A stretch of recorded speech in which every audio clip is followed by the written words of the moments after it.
নমস্কার, আমি প্রমিলার রান্নাঘরে তোমাদের সবাইকে স্বাগত। আমি আজ একদমই নতুন ধরনের একটা রেসিপি তোমাদের সঙ্গে শেয়ার করব, পাঁপড় আর পনির দিয়ে। পুরো ভিডিওটা দেখবে, নইলে কিন্তু বুঝতে পারবে না আমি কিভাবে বানাচ্ছি। এই রান্নাটা সম্পূর্ণ নিরামিষ, খেতে ভীষণ ভালো লাগে, সবাই প্রশংসা করবে। তো চলো দেরি না করে শুরু করি আমার আজকের রেসিপি। এখানে দেখো আমি 6টা মতো পটল খোসাটাকে ছিলে নিয়েছি ছুরি দিয়ে, আর দুই দিক একটু করে কেটে ফেলে দিয়েছি বোটাগুলোকে। খুব পরিষ্কার করে ধুয়েও নিয়েছি, আর একটা বড় সাইজের আলুরও খোসা ছিলে ধুয়ে নিয়েছি। এবার দেখো এগুলোকে গ্রেট করে নেব। তো আমি একটা গ্রেটার নিয়েছি, খুব স্পিডে গ্রেট করে নেব, তাহলে বেশ মিহি মিহি হয়ে পটলটা গ্রেট করা হবে। তো খুব একটা সময় লাগে না, একটু হাতের স্পিডটা বাড়াবে, তাহলে খুব তাড়াতাড়ি হয়ে যাবে। খুব ভালো নিরামিষ দিনে সহজ একটি রেসিপি, সবাই পছন্দ করবে, ছোট বড় যারা কখনোই পটল পছন্দ করে না তারাও কিন্তু এই রেসিপিটা খেয়ে নেবে। তো একইভাবে সব পটলগুলো আমি গ্রেট করে নিয়েছি দেখো, খুব সুন্দরভাবে। এবার ওই পাত্রে এক সাইডে আলুটাকেও গ্রেট করে নেব। আলুটাকেও ঠিক একই পদ্ধতিতে একটু স্পিডে গ্রেট করে নেবে, বেশ লম্বা লম্বা মিহি মিহি হয়ে গ্রেট হয়ে পড়বে। তো দেখতেই পাচ্ছ একটু স্পিডে আমি গ্রেট করে নিচ্ছি। তো বেশ চিকন চিকন হয়ে আলুটা কিন্তু গ্রেট হয়ে যাচ্ছে। তো পুরো আলুটাকে আমি গ্রেট করে নিয়েছি খুব সুন্দর করে। এগুলো জলে কোনো ধোবার দরকার নেই, আগে থেকেই ধুয়ে নিয়েছি আমি। তো এবার পুরটা তৈরি করে নিতে হবে। তো আমি কড়াই বসিয়ে দিয়েছি, কড়াইটা গরম হয়ে গেছে। কড়াইয়ের মধ্যে আমি 2 চামচ মতো সর্ষের তেল দিয়ে দিচ্ছি। তেলটা খুব ভালো মতো গরম করে নিয়ে অল্প একটু হলুদ দিয়ে দিলাম, আর 1/2 চামচ মতো গোটা জিরে দিয়ে দিলাম, আর দিয়ে দিলাম কাঁচা লঙ্কা কুচি 1 চামচ। তো খুব ভালো করে এই লঙ্কা জিরেটাকে ভেজে নিলাম। এখন দিয়ে দিচ্ছি আদা জিরে আর ধনে পেস্ট করে নিয়ে 1 চামচ মতো। তো মশলাটাকে খুব সুন্দর করে ভাজা ভাজা করে নিচ্ছি। গ্যাসের ফ্লেমটাকে এখন কমিয়ে রেখেছি, নইলে মশলাটা পুড়ে যাবে। এবার আমি কিন্তু গ্রেট করে রাখা পটল আর আলু দিয়ে দেব। তো খুব ভালো করে পটল আলুর কাঁচা গন্ধটাকে মেরে নিতে হবে, আর এভাবে নাড়তে নাড়তে পটল আলুটা কিন্তু সেদ্ধ হয়ে আসবে। তো এর মধ্যে দেখো আমি পনির নিয়েছি, এটা বাড়িতে বানানো পনির, 200 গ্রাম পনির এখানে অ্যাড করব, কিন্তু পনিরটা এখন দেব না, আরও একটু আলু পটলটাকে ভাজা ভাজা করে নেব। তো এখন আমি এর মধ্যে স্বাদ মতো লবণ দিয়ে দিলাম, লবণটাকে দিয়ে মিশিয়ে নিলাম। এবার একটু হলুদ গুঁড়োও দিয়ে দেব, হলুদ গুঁড়োটা দিয়ে আবারও মিশিয়ে নেব। তো এইভাবেই কয়েক মিনিট 2 থেকে 3 মিনিট মতো গ্যাসের ফ্লেমটাকে কমিয়ে রেখে আলু পটলটাকে খুব সুন্দর করে ভাজা ভাজা করে নিয়েছি। এবার আমি পনিরটা গ্রেট করে দিয়েছি, তাতে দিয়ে দিলাম 1/2 চামচ মতো গরম মশলা গুঁড়ো। এবার খুব ভালো করে সব কিছুকে একসঙ্গে নাড়াচাড়া করে নিচ্ছি। পুরটা এভাবেই তৈরি করে নেবে, 3 মিনিট মতো সময় লাগবে, যেহেতু মিডিয়াম আঁচে করতে হবে, খুব আঁচ বাড়িয়ে দিলে পুড়ে যাবে। তো এইভাবে পুরটা বানিয়ে নেবে, ভীষণ ভালো টেস্টি হয়। এই পুরটা যত ভালো বানাবে রান্নাটার স্বাদ কিন্তু ততই ভালো হবে। তো পুরটা একদম তৈরি হয়ে গেছে, আমি কিন্তু একটা পাত্রে নামিয়ে নেব। তো নামিয়ে নিয়েছি, এবার একটু ছড়িয়ে দেব, তাহলে ঠান্ডা হবে। এবার তোমাদেরকে মশলাটা দেখিয়ে দিই। এখানে দেখো 2টো টমেটো নিয়েছি, কাঁচা লঙ্কা নিয়েছি, আর আদা নিয়েছি। এগুলো ধুয়ে নিয়েছি, পেস্ট করে নেব। আরও এখানে আছে গোটা ধনে, গোটা জিরে আর সর্ষে, এগুলোকেও কিন্তু ধুয়ে পরিষ্কার করে পেস্ট করে নেব। তো এখানে দেখো একটা কাজ করে নিচ্ছি, একটা পাত্রের মধ্যে নিয়ে নিলাম কিছুটা জল। এবার আমি এই জলের মধ্যে যে রেসিপিটা বানাবো তাতে লাগবে পাঁপড়। তো পাঁপড়গুলো জলের মধ্যে সঙ্গে সঙ্গে ডুবিয়ে উঠিয়ে নেব, খুব বেশি দেরি করা যাবে না।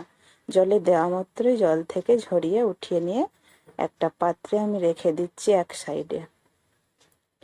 এবার আরও কিন্তু 3টে মতো পাঁপড় আমি ডুবিয়ে সঙ্গে সঙ্গে জল থেকে উঠিয়ে নিচ্ছি, একদমই দেরি করবে না, নইলে কিন্তু পাঁপড়গুলো গলে যাবে। ভেজা মাত্রই উঠিয়ে নেবে, এই জিনিসটা খেয়াল করবে, খুব সুন্দর রেসিপি তৈরি হয়ে যাবে।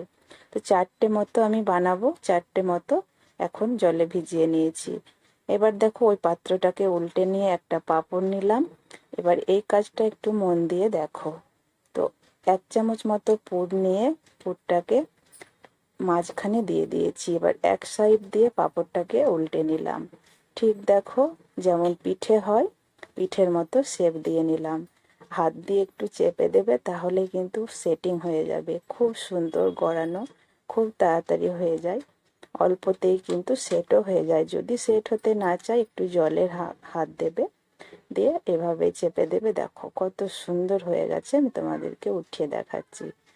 আর যতগুলো পাঁপড় বানাবে, পুর ভরবে, ততগুলোই কিন্তু ভেজাবে। একসঙ্গে সব ভিজিয়ে দেবে না, অল্প অল্প করে ভিজিয়ে অল্প অল্প করে তৈরি করে নেবে এই পুর ভরা পাঁপড়টা। আরও একটা আমি তোমাদের দেখিয়ে দিচ্ছি, খুব সহজ।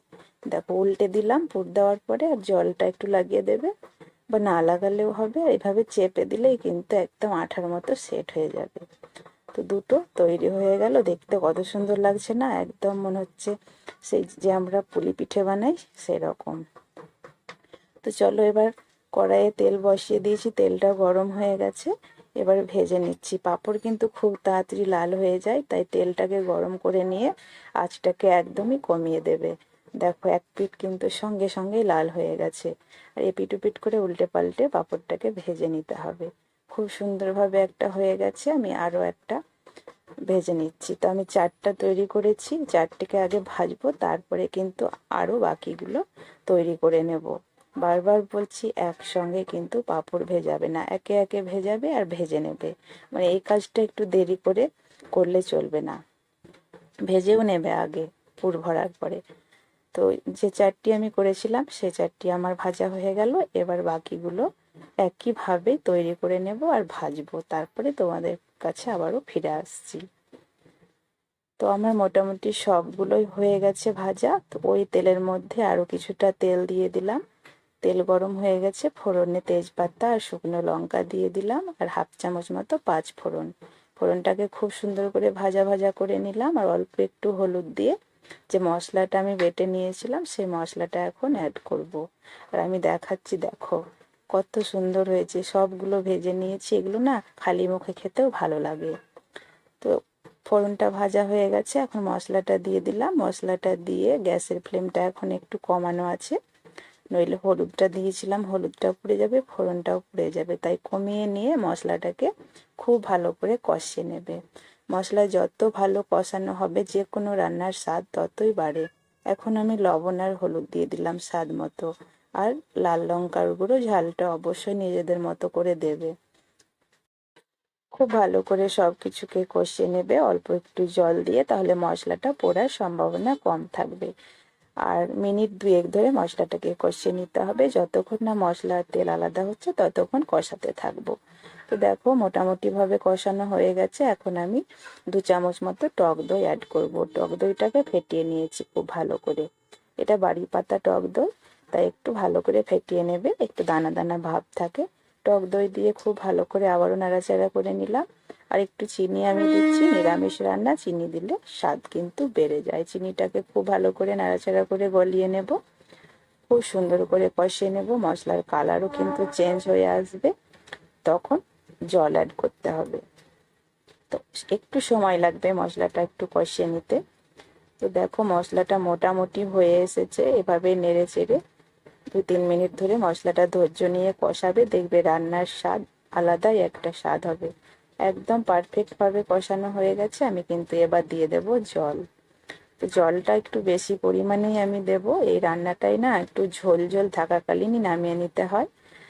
জলটা পাঁপড়টা দেওয়ার পরে কিন্তু টেনে নেয়, তাই জল একটু বেশি করে দেবে, আর ঝোল থাকা অবস্থাতেই নামিয়ে নেবে। তো জল দিয়ে দিলাম। এখনই কিন্তু আমি এর মধ্যে ঘি অ্যাড করে দেব। পাঁপড়টা দেওয়ার পরে আমি কিন্তু বেশিক্ষণ নাড়াচাড়াও করব না, আর বেশিক্ষণ ফোটাবো না, তাই ঘিটা এখনই দিয়ে দিলাম। আর গরম মশলার গুঁড়োও আমি এখনই দিয়ে দিচ্ছি, শেষে দেব না। পাঁপড় দেওয়ার পরে কিছু দেব না, তাহলে এখন দিয়ে দিলাম, তাহলে পাঁপড়ের মধ্যে কিন্তু খুব ভালো মতো ঢুকে যাবে। আর একটুখানি ড্রাই রোস্ট করে রাখা কাসুরি মেথি উপর থেকে ছড়িয়ে দিচ্ছি। এই রান্নাটার স্বাদ আরও বাড়িয়ে তুলবে। এবার খুব ভালো করে ফুটিয়ে নিচ্ছি। দেখো খুব ভালো মতো ফুটে উঠেছে। লবণটা একটু চেক করে নেবে, কম থাকলে দিয়ে দেবে। এখন কিন্তু আমি পুর ভরে রাখা পাঁপড়টা দিয়ে দিচ্ছি। পাঁপড় দেওয়ার পরে আবারও তোমাদের বলে দিচ্ছি, বেশিক্ষণ ফোটাবে না। বেশি নাড়াচাড়া করলে পাঁপড়গুলো ভেঙে যাওয়ার সম্ভাবনা থাকে। জলে দেওয়া মাত্র পাঁপড়টা নরম হয়ে যায়। তো আমি 1 মিনিট মতো আঁচটাকে কমিয়ে দিয়ে ঢাকা দিয়ে ফুটিয়ে নেব। 1 মিনিট পরে ঢাকাটা খুলে নিচ্ছি। রান্নাটা একদম রেডি হয়ে গেছে। এরকমই ঝোল ঝোল থাকাকালীন নামিয়ে নেব। দেখবে ঠান্ডা হলে অনেকটাই ঝোল টেনে নেবে। আর এই রেসিপিটা ভীষণ ভালো। কেমন লেগেছে আমাকে কমেন্ট বক্সে জানাবে। আমি কিন্তু গ্যাস অফ করে দিয়েছি। এবার পরিবেশন করে তোমাদের দেখাচ্ছি। ভালো লাগলে লাইক শেয়ার করতে ভুলবে না। আর আমার চ্যানেলে নতুন হয়ে থাকলে চ্যানেলটাকে প্লিজ সাবস্ক্রাইব করে দেবে। আর এরকম ঘরোয়া রান্না পেতে বেল বাটনটি ক্লিক করে দেবে। আজকে এই পর্যন্ত।